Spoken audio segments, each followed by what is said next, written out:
Hi, I'm Charles with AniCap. The story begins in a world where demi-humans are slaves to humans. Our protagonist Banaza is nice to the demi-humans, but he is hated by the humans because of it. Even the demi-humans warn him about being kind to them, but Banaza insists. Banaza wishes everyone could just get along, but not many feel the same way.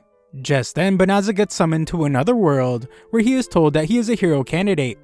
He is now in the magical kingdom of Clyrode, but they're in the middle of a prolonged battle against the Dark Army. The kingdom has been summoning potential heroes from other worlds in the hopes that they will fight the Dark Army for them. The first course of action is to assess Banaza's abilities.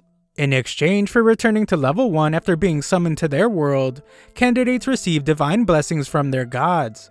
These are powers that no ordinary person can acquire simply by training. It is called Divine Revelation. Banaza is able to read their language, but everyone is horrified when the display shows that Banaza did not receive Divine Revelation. His stats are simply that of an ordinary person. This is incredibly disappointing, and the summoners deem this a failure. Banaza tried to tell them that he's just an ordinary merchant, so now he asks that they simply send him home. Just then, everyone is in awe of a different candidate, as they state that someone has appeared who possesses powers worthy of the legendary hero. Everyone runs to this guy, as all his stats are level 999. They deem him their savior, and they beg that he fight for them. Banaza would just like to go home, but his words go unheard. He tries to think of a way to have them send him home, but the king is busy declaring that the blonde guy will be their hero. Sometime later, Banaza gets tossed into a carriage and taken away. A look back to just a moment ago shows the king telling Banaza that his summoning gate closed and they can't send him home. The kingdom acknowledges that it's their fault, so they will compensate. Instead of simply getting rid of him, they will allow him to live in the Delaveza forest in the north, where he can live out the rest of his useless life. The only condition is that he not tell anyone about the mistake they made. On the way there, Banaza's escort explains that he's not allowed to speak to him. Banaza is very nice though, and he's able to get the guy to talk. He reveals that in this country, it doesn't matter if you're a human or a demi-human, they're all treated equally. Banaza thinks about how things weren't looking so good at first. He has the worst stats, he's being forced to live in the forest, and there's some dark army threatening humanity. However, Banaza won't be looked down upon anymore, so he begins to think that this world might not be so bad. It takes 20 whole days for them to reach the forest. When they do, Banaza is given a bottomless bag that has enough money and food to last them for a while. Their driver warns that the Dark Army lurks around in this forest, so if he wants to live, then he encourages Banaza to get away from there as fast as possible. When alone, Banaza takes a sword from his inventory and notices some slime nearby. They look similar to the ones from his old world, so he assumes that they won't attack him. He is very wrong though, so Banaza must defend himself. He manages to survive the encounter, but his cheap weapon has already begun to fall apart. Just then, a notification reveals that he just reached level 2. His stats look different from before, but Banaza is confused by the strange symbol that has replaced the numbers. Banaza turns on voice notifications, so the voice tells him that he has acquired some magic spells. He will be able to activate them without opening any windows, and Banaza is shocked by all the spells he acquired. Just then, an alert reveals that a monster lure spell was placed on the bottomless bag he was given. This monster lure is definitely why the slime attacked him. Also, considering that the weapon he was given was practically useless, Banaza determines that the kingdom was setting him up to die. The voice would like to know if he wants to remove the lure spell, so he does, and Banaza wonders why they would use magic that's so easy to get rid of. Banaza goes to look for a safe spot to take shelter, but the notification stops him. It reveals that the forest has a very high concentration of milicium. It's a generic term for liquids or gases emitted by demons. It causes serious harm to humans, so the voice would like to know if he wants to purify the forest. Our unassuming protagonist thinks it's a good idea if that's something the system can do, especially if he will have to live in the forest. The system explains that it will consume 1/3 of his magic, but Banaza figures that he is so powerless that it doesn't matter. Banaza is shocked though when the purification spell activates, and it ends up being a grand display of magic. Just then, the notifications go crazy as Banaza levels up several times. Back at the castle, the princess points out how terrible it was to send Banaza to the forest, especially since everything was all their fault. The worst part about it is that the Dark Army set up their front lines in the Delaveza forest. The king couldn't care less, as he just calls Banaza a useless piece of trash, unfit to be their hero. Just then, the king is urgently told that someone just used the highest holy magic of all, purification. The king is amazed that the golden-haired hero was able to acquire such high-level holy magic already, but he is shocked when he is told that it was not him. The golden-haired hero has headed south, but the purification spell was used in the forest to the north. Back with our boy Banaza, he finds that he has leveled up all the way to level 367.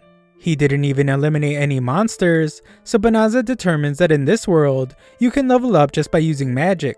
What's even more confusing to him is that the strange symbol is still showing up next to his stats. This is all a lot to take in, so Banaza decides to hide the level up notifications. Banaza checks to see how much magic he has left, and he is surprised to see that it's been fully restored in just seconds. Instead of thinking he has some amazing ability, Banaza assumes that his magic capacity is just terrible. He worries that he might still be in danger, as he assumes that his magic is so weak that it probably didn't purify the forest that well. Banaza is banned from living in the town, so the system recommends that he use shape-shifting magic. This would allow him to go unnoticed, so Banaza gives it a try. He tries out changing gender, but regrets it pretty quickly and changes to something better suited for him. The system then recommends that he use teleportation magic, so he teleports into the city. In his old world, teleportation was a spell that only really powerful sorcerers could use, so Banaza assumes that this world is different, and everyone can use it here. The clever Banaza tries to teleport himself to his old world, but it doesn't work.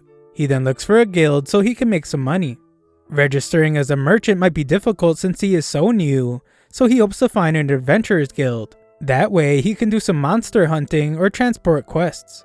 Luckily, his system gives him directions to the guild. When there, it is explained that adventurers are assigned ranks based on their accomplishments. They can earn better rewards and accept tougher quests as their rank rises. It's pretty much the same as guilds in his old world, so Banaza decides to register. He can't give his real name though, so he goes with Fleo instead. Fleo wants to make money quickly, but he is too low of a rank to earn very much. Just then, Fleo overhears a girl in need of someone that can escort her to the De La Veza forest. Unfortunately, she doesn't have much money to offer. Even worse, it is rumored that the Dark Army has its frontline base in that forest. No one is willing to take her, but she is desperate to help her family that lives near there. Some adventurers shove her aside when they become annoyed, so Fleo offers to take her. She explains that she doesn't have much to offer, but Fleo says it's not a big deal since he has been there before and he can just teleport them there. Everyone is absolutely shocked to hear him say that he can use teleportation magic, but they don't believe he can use such a rare ability, and they just think he is lying. The clueless Fleo is surprised that it's not a beginner spell, especially since it didn't even use that much of his mana. Just then, one of the royal knights named Balarosa demands that he get away from the girl. She declares that Fleo doesn't look like a skilled enough sorcerer to use such an advanced spell, so she is suspicious of him. Her group is just as skeptical, and they all accuse him of planning to do something devious. Fleo realizes that he can't afford to cause any suspicion, so he offers to take them all with them. They go somewhere hidden so he can use teleportation, but Balarosa warns him not to try anything funny. Fleo instantly teleports them, and they are shocked. Teleportation alone is already unbelievable, but he was able to take them really far away. They wonder if he's a great sorcerer of the highest order, but Fleo just tells them that he's a rookie adventurer who can use a bit of magic. They all apologize for treating him so poorly, but he's just glad that they aren't suspicious of him anymore. Just then, the young girl notices that the forest isn't covered by a thick layer of melicium anymore. Fleo prepares to tell her what he did, but his system warns that it's dangerous to inform a demon about him using purification magic. Fleo is confused by the mention of a demon, but Balarosa and her group aim their weapons at the little girl. The guild has been suspicious of her, so Balarosa demands that she show them her true form. The little girl acts terrified at first, but soon she shocks everyone when she reveals her true self. Her name is Fenris, younger sister of Fengrel of the Infernal Four. She releases enough melicium to bring all the girls to their knees, and Balarosa is shocked as she wasn't expecting the girl to be a demon related to the Infernal Four. Fenris is impressed to see that Fleo is unaffected by melicium, so she decides to leave him for last. Fleo manages to save Balarosa, but knows that he won't be able to run away himself while still protecting the four girls. Fleo commands his ability to teleport all the girls away, and he impresses himself when it actually works. Fleo doesn't know why he was chosen to come here, but he refuses to be eliminated before he gets to do anything in this new world. Fleo decides to stand up and fight, so he prepares to try out every single spell he has. Fenris tries to stop him, but it's no use, as Fleo uses a spell called Meteoric Leap to launch himself into the sky. Fleo surprises himself with how skillful that was, and uses another ability to defend himself. Fenris shows that she is skillful herself, as she changes location to escape Fleo's whirlwind, but Fleo uses a gravitational spell to stop her from moving. Fenris is stunned at how powerful he is, and Fleo desperately searches through all his spells to find one that will restrain her. His system recommends that he use subjugation magic. It enslaves his target, allowing Fleo to control their thoughts and actions. Fleo refuses to use magic like that, but time is running out as Fenris is about to break free. She keeps trying to use spells, but Fleo's system keeps negating them. It's only a matter of time before she breaks loose, so the system once again recommends that he use subjugation magic. It keeps telling him to do it, so Fleo keeps refusing, because he just came to this world and he doesn't want to bring that kind of corruption from his previous world. Just then, Fenris concedes that she doesn't have the magic to break free, and just tells Fleo to end her life. Fleo refuses to do it as he explains that he doesn't even like fighting in the first place. Fenris is shocked when he frees her, so she points out that she is a warrior of the demons who does battle with humans. Fleo explains that he doesn't care if someone is human or demon, he just doesn't like eliminating someone that has already surrendered. Fenris is shocked by his kindness, and she undoes her beast transformation to revert back into a human. Fleo offers to let her go, but he wants her to promise that she won't hurt any more humans.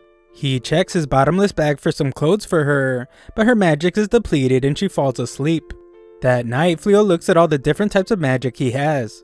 He thinks about how people were in disbelief to hear that he could teleport, and Fleo wonders why he has such powerful magic. Fenris wakes up and wonders how she could have lost, even though she is resistant to magic.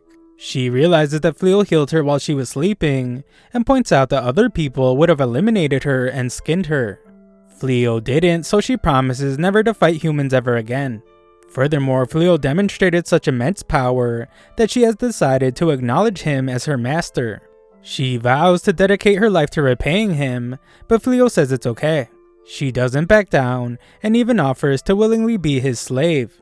Fleo refuses to own any slaves, but she determines that if she can't serve him, then there's nothing left to live for. Fleo stops her and gives in, allowing her to follow him. Later, Fleo tells her everything about how he was summoned and failed to be a hero candidate because he had no skills. Fleo shows her what he really looks like and explains that he doesn't know what to do next. He is sure that she will regret following him, but she explains that her race lives solely for the one they recognize as their master. No matter who he is or where he is from, she swears to always be loyal to him. Fleo once again agrees to let her stay by his side, and she cannot be any happier. At the castle, the king is disappointed to hear that the Golden Hero just let the troops he was in charge of get eliminated. This hero blames the soldiers for panicking, and he explains that he did all he could to save them. He leaves, but another soldier tells the king that the hero just sat behind the army the entire time. Then he ran away while everyone else fought, and he blamed everyone for losing. It looked pretty bad, so some of the troops have started to dislike the hero. When he is alone, the hero is furious that none of his abilities have improved at all, even after an entire month of training. He can hold his own against weak monsters, but he is helpless against any beast with any kind of fighting ability. Just then, the hero's servant named Tsuya arrives to greet him. This guy is a real piece of work, as he tells her to come with him so he can indulge her in every luxury with the castle's money. The next day, Fleo decides to go to the Adventurers Guild to make some money, but he still can't get used to Fenris calling him master. Some merchant mistakes them for a married couple, so Fleo thinks it might make it easier to travel together without looking suspicious if they act like they are a couple. Fenris happily agrees to be his wife, since it's a Lupin's dream to have a strong husband. Fleo tries to remind her that they will just be pretending, but it's too late as she is already calling him darling. At the Adventurers Guild, Fenris gets her own Adventurers tag. Having matching accessories with Fleo reminds Fenris of something. Her race called Lupins perform a marriage ritual in which a mated pair swallows the bones of a prey that they hunted together. Luckily for our boy, this thought is interrupted when the guild receptionist asks for Fenrir's name. Fenrir calls out to the human woman as she proudly prepares to say her real name, but Fleo interrupts her and registers her under the name Reese. Afterwards, Fleo explains that he needs her to live as a human from now on, so she needs to get used to using fake names. Just then, it is announced that the guild has an urgent quest to stop some psycho bears from entering the city. All the adventurers are terrified since the psycho bears are the ones that destroyed the hero's army. It's an emergency, so adventurers of any rank are eligible to take the job. To encourage someone to take it, the guild will pay out 10 times the normal amount per bear. The job is clearly very profitable, but Fleo doubts he can handle it. Reese insists that he can, but Fleo points out that the real hero even failed to defeat them. Reese then comes up with an idea. She will defeat the psycho bears herself, and this will prove how strong Fleo is, since he was the one that defeated her. Fleo teleports them to the forest where they will find the bears, and there's a vacant house there that the guild told them they can use as a base. Reese is sure that she can handle the battle on her own, but Fleo refuses to let her. Besides that, he also has some spells he wants to test, so Reese is just glad that they will be together. Just then they hear screaming, and find the group of knights from before surrounded by psycho bears. Reese remembers them well, and just wants to ignore the pathetic weaklings. The buff girl is in bad shape, but she still tries to fight. She only ends up in a bad spot, but luckily for the knights, the psycho bears are struck down by an attack. One dangerous bear remains, but it is defeated by Reese.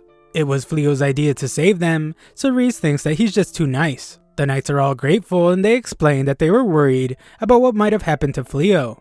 Fleo fears that they might find out Reese's true identity, so he just introduces her as his travel companion. She wishes he would introduce her as his wife, but they are interrupted by another psycho bear. The bear goes right for Reese, but she knocks the thing out with just one terrifying glare.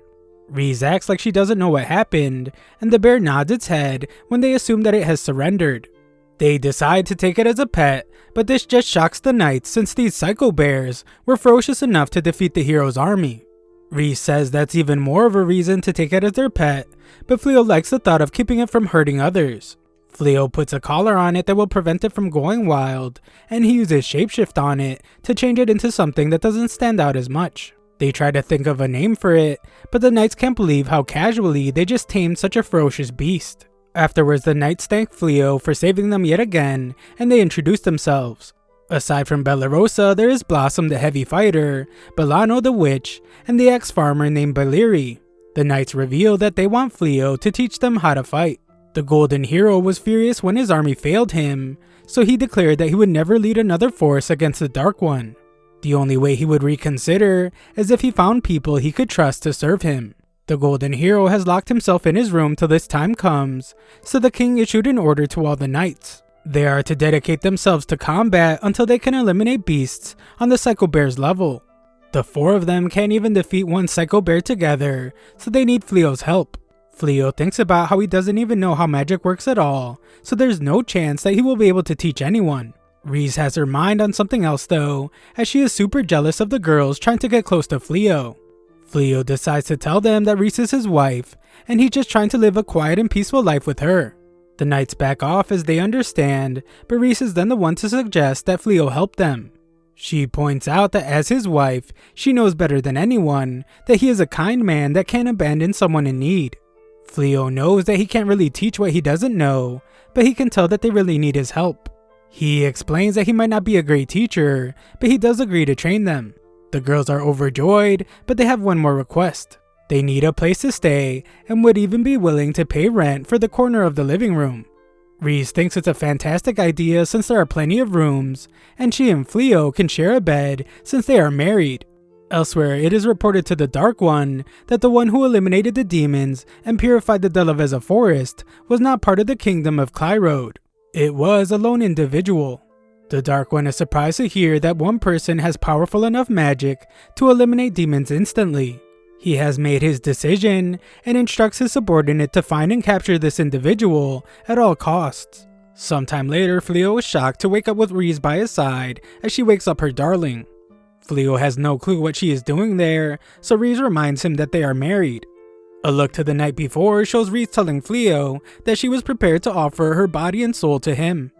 Fleo told her to calm down, so she wondered if he hated her now. He explained that he needed time to mentally prepare and decided to just sleep in the hallway. Reese pointed out that would just make the other girls suspicious of their relationship, so he had no other choice but to sleep in the room. Reese now forces him to change clothes, and Bellerosa gets real embarrassed when she walks in on them. They were in a pretty compromising situation, so it's pretty likely that she got the wrong idea. Later, Bellerosa confidently faces off against a giant boar. This thing is terrifying though, so she runs, and it even scares Blossom. Reese instructs Bellano to protect the others with defensive magic, and Bellary follows it up with a useless arrow. Bellano feels sick after running out of magic, so the group of girls run for their lives. Fleo watches and realizes that leading their combat training is going to be a lot more work than he thought. Afterwards, Fleo shows the girls their room. He received payment for completing the Psycho Bear job, so he used the money to get them the room. Fleo figures he will be training them for a while, so he couldn't just make them sleep on the floor. Just then, Reese reveals that she cooked for everyone, but Fleo was horrified because she just made raw meat. She made enough for everyone to celebrate their new home, but Fleo explains that they prefer their meat cooked. Fleo and Bellerosa take care of the cooking, but Saib agrees with Reese that fresh meat is better served raw. When the food's ready, all the girls wonder if Fleo used magic to make it, since it looks so good, but he credits Bellerosa for helping him. She admits to being better at cooking than swordsmanship, and reveals that her family was poor growing up, so they had to cook their own meals. Everyone thinks the food is delicious, but Reese exclaims that leaves are only food for weak monsters that are not able to hunt meat. Fleo made the salads though, so Reese vows to eat anything her darling has prepared, even if it's leaves. Surprisingly, she actually likes the salad, but what's more shocking is that she really liked the cooked meat.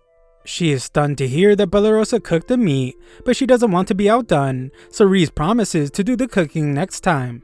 When they return to the guild, everyone is amazed that their group keeps coming back with more boars every time. Reese would like to go for a walk while their catch is assessed, but she rejects Fleo's offer to come along. This works out fine though, as Leolith of the Adventurers Guild wants to speak with Fleo. It turns out that Reese didn't want him to go with her, since she is planning something special. Leolith explains to Fleo that his exploits are the talk of the guild. People around town are even talking about him, so Fleo realizes that he might be overdoing things. Leolith explains that a request has been made for Fleo to lend his strength in service to the hero. If Fleo agrees, the king will make him an honorary knight. They have never seen anyone who could take down so many A-rank magic beasts at once, especially with only 2 people. Leolith would rather keep Fleo in his guild, but he can't deny him this opportunity to help the world. Fleo determines that in this world, this is probably the greatest honor anyone could receive. Fleo isn't from this world though, and he has no reason to fight the demons. Leolith is then stunned when Fleo rejects the offer. Outside, Fleo finds Reese in really bad shape, and he wonders if she was attacked by a monster. It wasn't anything dangerous like that, as Reese thinks about how she had no idea this thing called cooking would be so difficult. We then see that she went on her own to take cooking lessons, where the instructor explained that cooking is the way to a man's heart.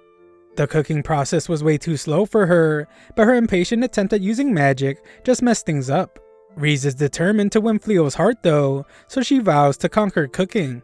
Elsewhere, the Golden Hero hears about an adventurer who is eliminating a crazy number of magic beasts with just one other person helping. This could be the person that will give him the confidence to resume the battle against the Dark One. The hero orders that this adventurer be brought to him right away so that he can put him to work as his right-hand man. 1 month later, we see that Fleo has had to reject the king's offer several times already. Reese offers to threaten them to never come back, but Fleo would rather they go train. They find Blossom and Saib hard at work on the farm, but Fleo wishes she would put this much effort into her training. Later, Reese tries to get Bellary to hit her target on a tree, but she has a hard time doing it because she feels bad for the cute tree. Reese tries to entice her to shoot a crazy-eyed bird for its delicious meat, but she can't do that either. Fleo then gives Bellary a magic ring he made that will increase her magic capacity. When he leaves, Bellary considers putting it on her ring finger, but Reese threatens her not to. Just then, Bellerosa gets caught in a tough spot, so she calls out to Fleo, but Reese rescues her instead.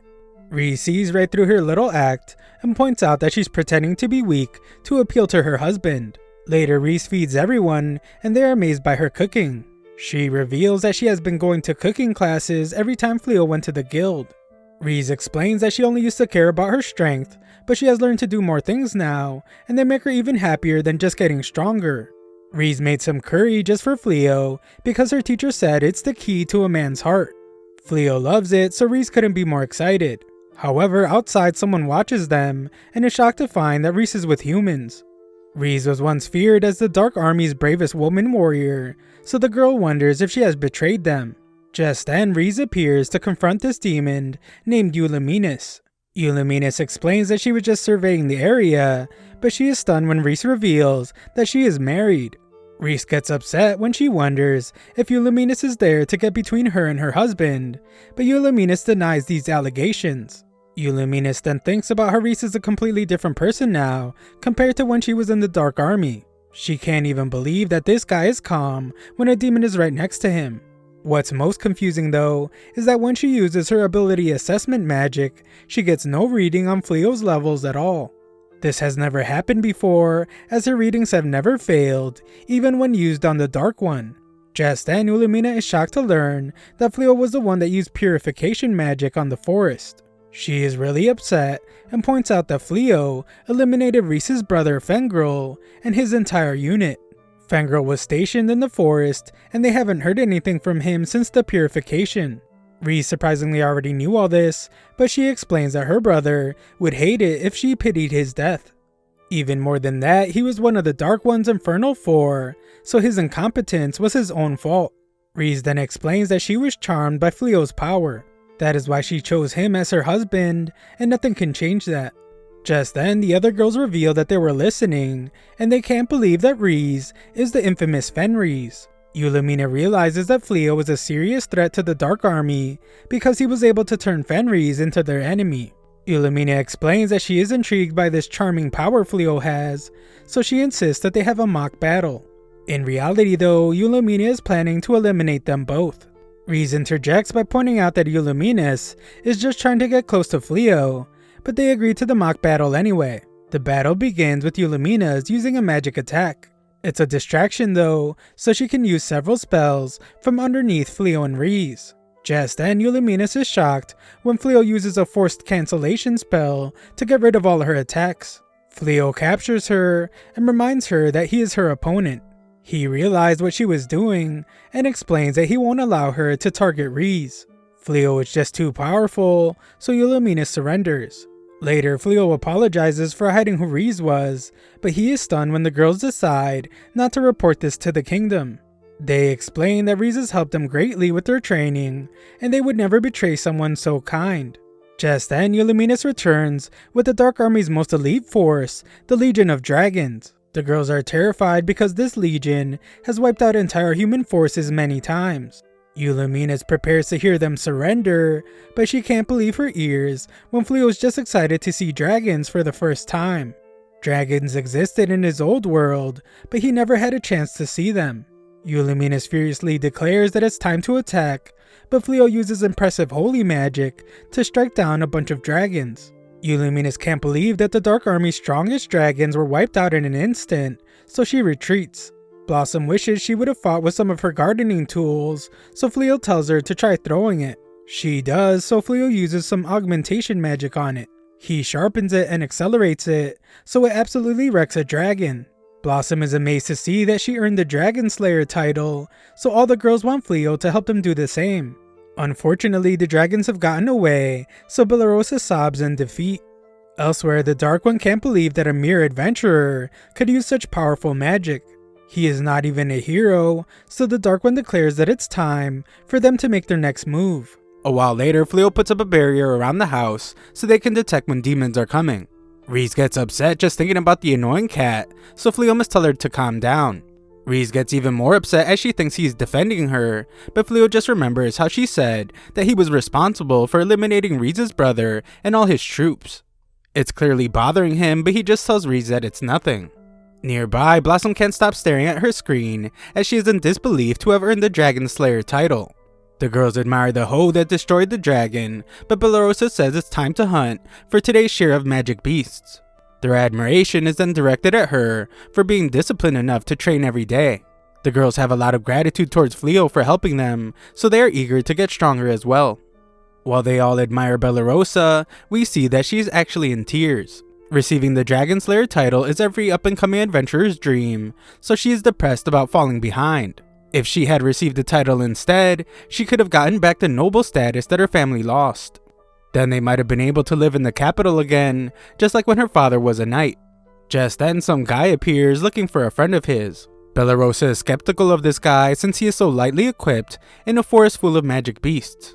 He explains that he is looking for Fleo's wife, but this makes it clear to Bellarosa that he must be part of the Dark Army. She demands to know what business he has with someone that cut ties with the Dark Army, and depending on his answer, they might have to do battle. The guy admits to being part of the Dark Army, but he explains that he is only there to check on Fenris. He decides to leave, but asks that Fenris be given a message. If she ever wants to chat about the past, then he is available. Before leaving, he reveals that his name is Gozal. Fleo and Reese arrive, so Bellarosa tells them everything. Reese knows exactly who the guy was, and can't believe that he picked such an obviously fake name. Fleo explains that they came because his barrier detected a demon. Bellarosa is then shocked to hear that his display screen said that the person she was talking to was actually the Dark Lord. Reese confirms this as she explains that his real name is Gol. Bellarosa now trembles in fear after hearing this. She raised her sword to the Dark Lord, so she is certain that the demons will want to eliminate her. The next day, Gozal is invited into their home, and he's shocked by how calm Fleo is in his presence. Gozal being there is news to Bellarosa, so she is terrified to see him. Gozal then reveals that his visit has to do with Eulaminas. Bellarosa is part of this meeting as well, but she has no clue why. She is terrified and can't understand why she has to sit next to the Dark Lord. Reese assumes that the Dark Lord is there to get revenge, but he shockingly reveals that he actually came to ask Fleo to join the Dark Army. Fleo calmly declines, which is something Gozal didn't expect. Fleo lives in the forest, so Gozal assumed that he wanted to oppose the humans. This isn't the case, as Fleo just doesn't think it makes sense for him to side with the humans just because he is one. On top of that, Fleo for some reason just openly tells the Dark Lord that he isn't from this world, and doesn't even know why the humans and demons are at war. Reese never explained it to him because Fleo simply doesn't want to fight. Gozal admits that it's unlikely that anyone exists who knows the true reason they fight. The war has been going on for 500 years, and it started around the time the first Dark One ascended. The first Dark Lord came from another world to take over this one, and he was accepted by demons who at the time were being oppressed by humans. Stopping a war that has gone on this long won't be easy, but the ideals passed down through 12 generations of Dark Ones has changed. Gozal is the current Dark Lord, but has no interest in ruling the world. However, just then, Gozal releases a ton of power. He declares that he is still king of the demons, and he cannot allow someone who possesses such a threat to the demons to fall into the hands of the humans. Gozal warns Fleo that he must take his advice and join the Dark Army. Fleo calmly explains that Gozal has seriously overestimated his abilities. Besides that, he does not intend to pick a side in the war. Gozal stops releasing power and is actually amused to see how determined Fleo is. He is impressed and points out that this must have been the same determination that led Fleo to rejecting the king. Gozal prepares to leave, but assures them that this does not mean he has given up. Gozal thinks about how unbelievable it is to find a human so unfazed by his presence. He isn't just talking about Fleo either, he's talking about Bellarosa. The other girls arrive to wonder if she is okay, but she is frozen from shock. When she wakes up the next morning, Bellarosa is shocked to see that Gozal is there again. He's eating the breakfast that Reese made, so Reese just asks him to leave as soon as he is done. He insists that Bellarosa join him, but she goes to get dressed instead. Later, Bellarosa tries to sneak away, but Gozal finds her. He would like to speak with her, but she runs off to training. Day after day, Gozal keeps returning to the house, and Bellarosa keeps coming up with excuses to leave. Gozal doesn't seem to take the hint though, and just admires how hard of a worker she is. At the castle, the king is informed that a mysterious demon has been visiting Fleo frequently. The king becomes furious since Fleo has been ignoring his summons, and now seems to be siding with the Dark Army. He plans to send soldiers to capture Fleo, but the princess tells him not to. If he's wrong about Fleo, then his actions might drive him to the Dark Army. She thinks they should listen to what Fleo has to say and come up with a compromise. The king silences her, and the golden hero arrives to agree with him. He asks to be given soldiers so he can force Fleo to obey their orders. At the demon's castle, Yulumina warns Gozal that going to Fleo's house so many times alone could be dangerous. Gozal points out that he trusts Fleo much more than he does the human king. If there is a chance that he can get someone as powerful as Fleo on his side, then he vows to do his best to convince him. Yulumina points out that their soldiers are awaiting his orders, but Gozal has not made his decision yet on when they will make their move. When he leaves, Yulumina is concerned because some demons have begun to speak ill of the Dark One for visiting Fleo so much. She wonders if Gozal is really going there so much just for Fleo. Back home, Fleo explains that he has been thinking about selling gear made of dragon scales, and he has already made a prototype. It will take some more work before it's ready for sale, but Fleo's determined to make this a successful business so they can support themselves. Reese wonders if he's making the right decision by refusing to work for the king, since he would be making a lot more money that way. On top of that, he would be using his abilities to the fullest. She wonders if he doesn't want to fight the demons because of her, but Fleo points out that he isn't as kind as she thinks he is. What's really holding him back is that after finding out that he has such incredible power, he would rather not fight anyone if he doesn't have to. Reese points out that is being kind, and it's one of the things she admires about him. Just then, Fleo was told that someone has arrived. It's the golden-haired hero, and Fleo has to tell Reese not to kick him to the curb. This guy gives Fleo two options. Either Fleo becomes his subordinate, or he will be considered an informant to the Dark Army, in which case the hero will have to cut him down this very moment. The hero is pleased with his little speech, and considers this to be one of his top 3 best climax scenes of his entire life. He assumes that Fleo is so in awe of his aura that he's unable to speak, and he doesn't blame him as the hero is sure that he will become a legend of this world. All he will have to do is defeat the Dark Lord with Fleo as his subordinate. Fleo apologizes, seeing as the hero brought so many people to his house, but he explains that he will not be choosing a side in the war no matter what. The hero deems him a traitor, but the girls point out that this is tyrannical behavior. The hero threatens them with treason for helping Fleo, and only offers to let them be free if they help him convince Fleo. Fleo gets really serious as he determines that he has no other option. He refuses to choose a side, but he doesn't want to fight here, so they will have to go somewhere else. The hero is shocked, but Reese is totally fine with leaving. The other girls wish to go with them as well, because living with them has taught them that fighting demons might not be the right thing to do. All the girls feel the same way, but the hero points out that there's no possible way they could escape this encirclement of soldiers. The hero tries to put Fleo in his place, but he is shocked when Fleo uses a teleportation spell. Once the spell is over, everyone is absolutely stunned to see that they disappeared. It's not just them though, as Fleo somehow managed to teleport the house and fields as well. Everyone is utterly shocked as they can't believe that Fleo could use teleportation on such an insane scale. Just then they notice that the demon that has been visiting Fleo has appeared, so the hero orders that he be captured. Gozal sees that everything is gone, so he becomes furious and blames the humans. His rage is overwhelming, and he declares that he must teach the humans a lesson. In his fury, Gozal issues an order for all his demon forces to assemble and launch an all-out attack on the kingdom of Clyrode. This is exactly what Yulumina was waiting for, and she tells all the demons to mobilize. The human soldiers see that darkness is approaching, so the golden hero runs for his life. Elsewhere, all the girls are amazed by Fleo's teleportation, as everything is just how it was before. However, Fleo explains that they are now near a town west of the royal capital. They are pretty far from the capital now, so the girls are glad that neither the hero nor the Dark One will be able to find them. No one is more relieved than Bellarosa, since the Dark One seemed to be really into her. Fleo apologizes for putting Reese through all of this, but she's just happy as long as she gets to stay by Fleo's side. Reese declares that she will make a feast to celebrate their new home, so everyone rushes inside. Thanks for watching my recap. Sign up to my free newsletter if you want to show some support to the channel. Link is in the description.